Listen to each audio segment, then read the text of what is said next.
last time in Mexico City.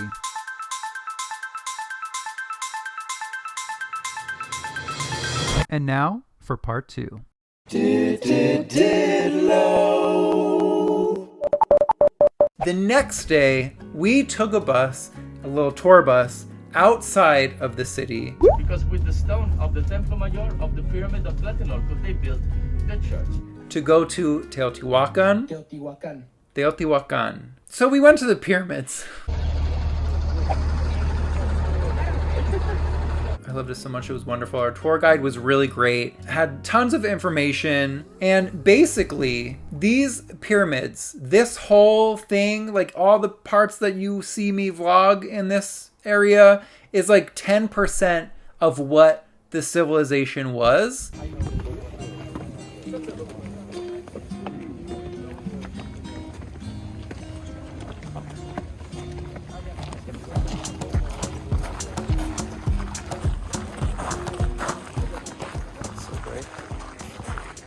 Looks so big. And it's only 10% of what was here.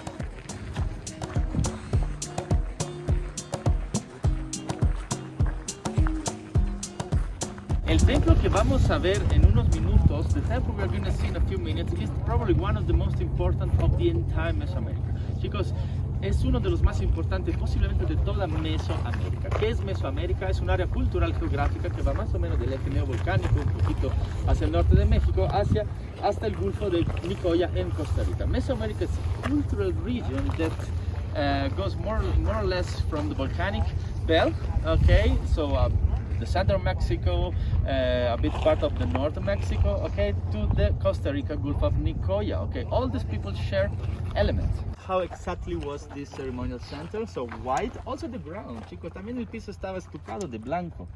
Okay.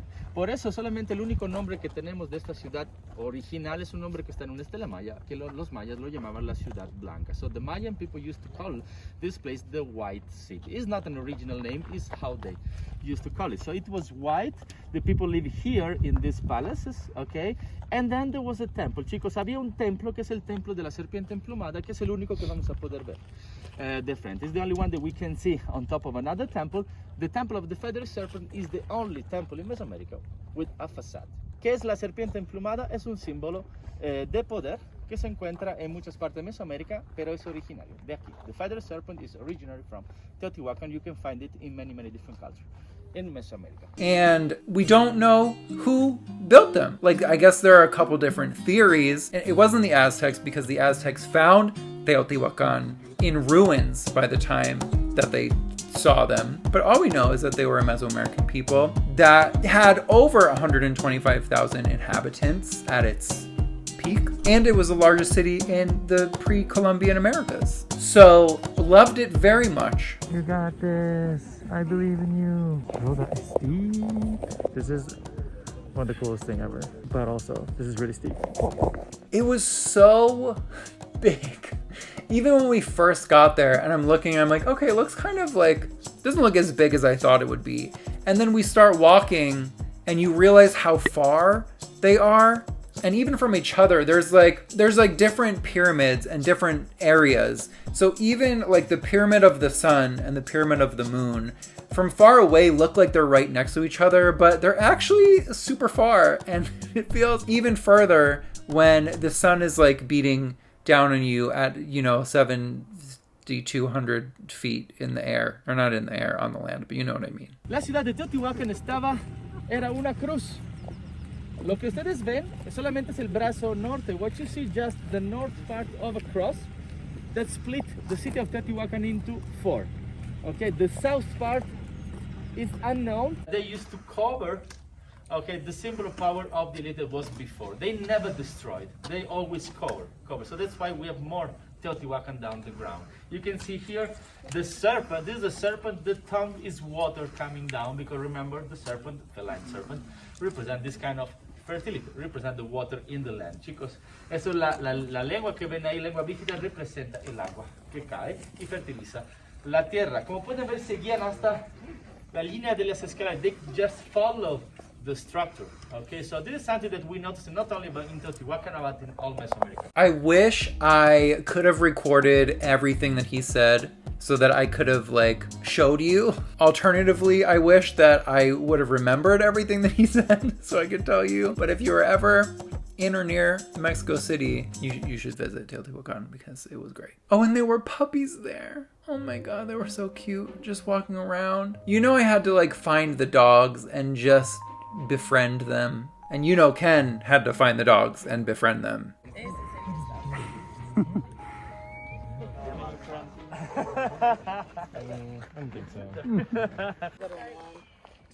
I'm so mad we didn't take that many pictures together. I think this is the only picture of the three of us that we took the entire time. And our faces are at various stages of covering. It's so, I don't even know like a word to describe it, but the feeling that you get when you're in like a super ancient place that's still standing and you just like walk through and you kind of imagine what daily life would have been at the time, or like what did the people look like, what did they wear, what were their daily jobs, how were their relationships, what did they do to entertain themselves. There's just so many things, like my imagination is just going in a million different directions. There's just so many things that I want to know that like even the people who dedicate their entire lives in studying this site don't have all the details. Another interesting fact about this place is they never found out where they pooped. And I know that sounds funny, right? But I mean, you can get a lot of information from someone's poop. And so I guess they had to go somewhere else. I don't know. They had a sewer system and no poop to be found. I don't know what to tell you. I'm sorry. We're poopless. And then part of the tour package thing, we went to a tequila tasting, which was interesting. We tried a couple different tequilas, which I'll show you in a second. They were real good. But for some reason, I didn't get drunk. And I'm a lightweight and we were at a high elevation. And I'm like, did I gain a superpower? How did I just have 5 shots of tequila and not feel anything? Again, this concept will be revisited in a couple days. You'll see. I mean, I guess they were small shots. What do you want to taste? Sure. So now we are going to go to the happy hour. Cheers. Cheers. Cheers. Salud. This is a very good tequila you found in different countries. Or in this case, I am going to invite you a tequila more artisanal. It's not tequila. The mezcal has a worm inside. Again, it has a smoking flavor, a woody flavor. It's like a whiskey. Someone's called a Mexican whiskey. You want the Mine worm? has worm inside, and exists a great tradition. The person that takes the last shot needs to eat the worm, and it's for a good luck. So guys, don't drink, not yet, please, because you need to practice your Spanish. Arriba, arriba, abajo, abajo, al centro, movimiento, movimiento, Dinamarca, adentro, adentro, salud, salud. And the last one, I promise it's the last. What do you think? It's very juicy. Oh, and my hair looked a mess. Listen, the change of environment, my hair was not having it. And then, of course, we got to the room, ate our sandwich, showered, went to bed, woke up. My hair was not having its best day. I will say that. And then we went to like it felt very tourist trappy restaurant that was included in the package.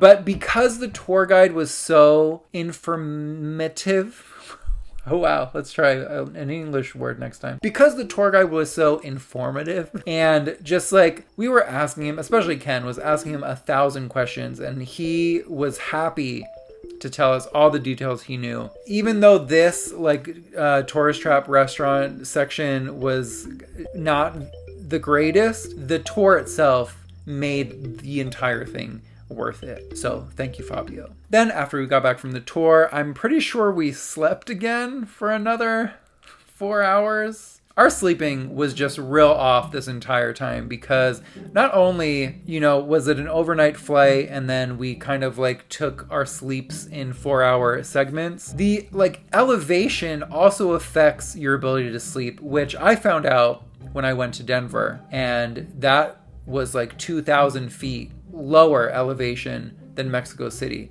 So I could not sleep for the first 2 days, besides the naps we took during the day. But when we did wake up, we went to a restaurant called Amaya, which was like a fancy foodie place, and the food was so, everything that came out was so good. It was amazing. The cocktails were good. I don't remember what I got. I hope I say it in this clip. Probably not. I like it. It actually has alcohol in it though. I know, thankfully. The bread, even just the bread was great. He brought us a little habanero salsa. It's really good. We also got salchichas y I'm trying something new with my hair, guys. Just saying. ensalada de papas. So we're having ceviche, asada. Oh, this is so good. It's not hot though. I mean, it is, but... Okay, so we got some bread, habanero, there's potato salad, there's sausages, there's sweet potato. Good shit, honestly. Everything's really good. We just wanted to try everything, so we got like a little bit of everything. We got some like potato salad that was... My mouth just watered. I know that doesn't sound exciting, but it was so good. Gnocchi. And then we got 2 desserts. One, so... Everywhere we went, we kept like telling the people like we were practicing our Spanish basically, so that they wouldn't switch to English unless like we absolutely needed to. And so this guy in particular, our server here at Amaya, I'm very glad we had him as our server. And I was feeling so proud of myself for using as much Spanish as I was using. And at the same time, I was like, wow, I feel like I know nothing. Like where I want to be in my level of conversationability, like where I want to be in my level of listening and speaking is not where I'm at. And so it just like took me a minute to come up with the words sometimes. Like I eventually got there and I was able to communicate with everyone, but it just wasn't as polished as I wish it would be in the moment. But he brought us this dessert. I don't even know what it was really. It was like ice cream. The pink thing, I don't know what that is. I don't remember. There's oranges involved. The other dessert with the little I think it's almonds, I was excited to try, and then I found out that it was either goat's cheese or sheep's cheese. And I'm sorry, please don't hate me. I'm not a fan of goat's milk or goat cheese. It just has a very specific taste that my taste buds aren't a fan of. But as told to me by people who like goat cheese, they loved it. So don't listen to me.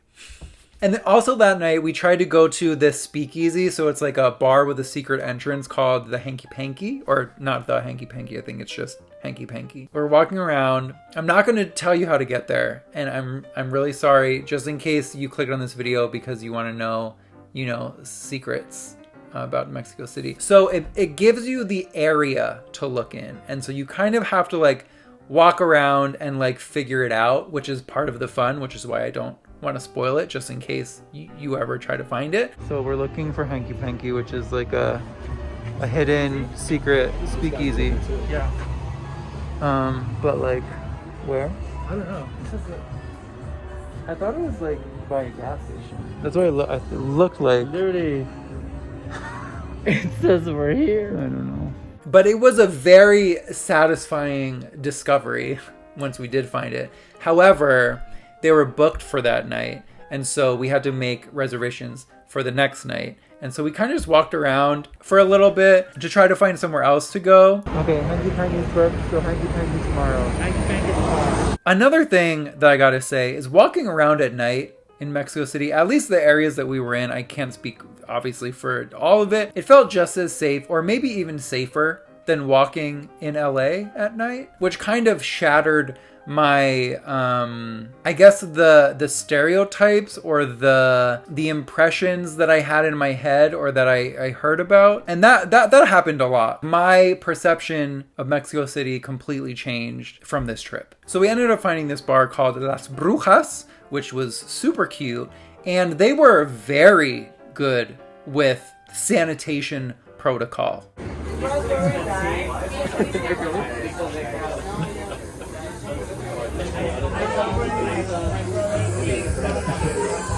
Super cute inside. I loved the whole aesthetic. The menu was based on like potions and stuff. We got a couple drinks there. I think maybe we got 2 drinks each here. I'm trying to like think ahead and predict what kind of questions you guys will ask in the comments. So if I don't happen to answer a question that you might have, please leave it down below and I will do my best to answer it. The one that I just thought that you might have is, how is the currency different? And it's about 20 pesos for $1 US.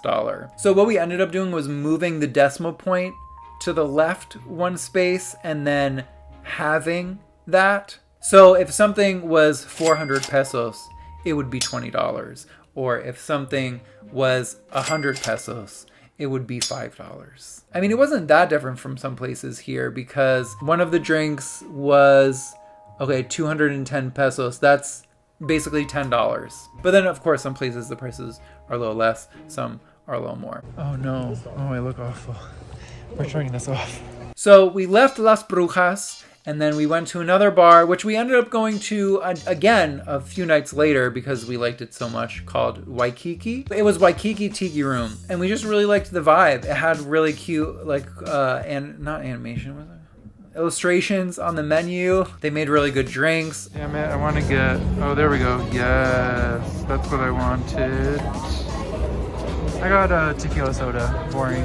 Our server was super really just great. You know, like he remembered us a couple nights later when we went and remembered what we ordered to drink and was like, oh, you want a Patron and soda? And I was like, yes. If I ever go back to Mexico City, definitely going back there. Oh my gosh, and the taco place we went to afterwards. Open late night. We got a couple different tacos. One was lengua, so we got a beef tongue taco. And then we got one that was like covered in cheese. And I really wish I wrote these things down or said them out loud in the video. I'm really sorry. It's 1:30 a.m. Do you know where your kids are? This is horrible for me too, because if I want to go back to Mexico City in the future and I want to have the same thing that I had again, I'm just going to have to guess. And that's all I have for you today. So check out the next vlog where we do more stuff, eat more food, drink more drinks, and you know how it goes. Also, thank you especially to everyone on Patreon. If you'd like to check it out for extra clips, early videos, patreon.com/soundlyawake. And thank you all so much for watching.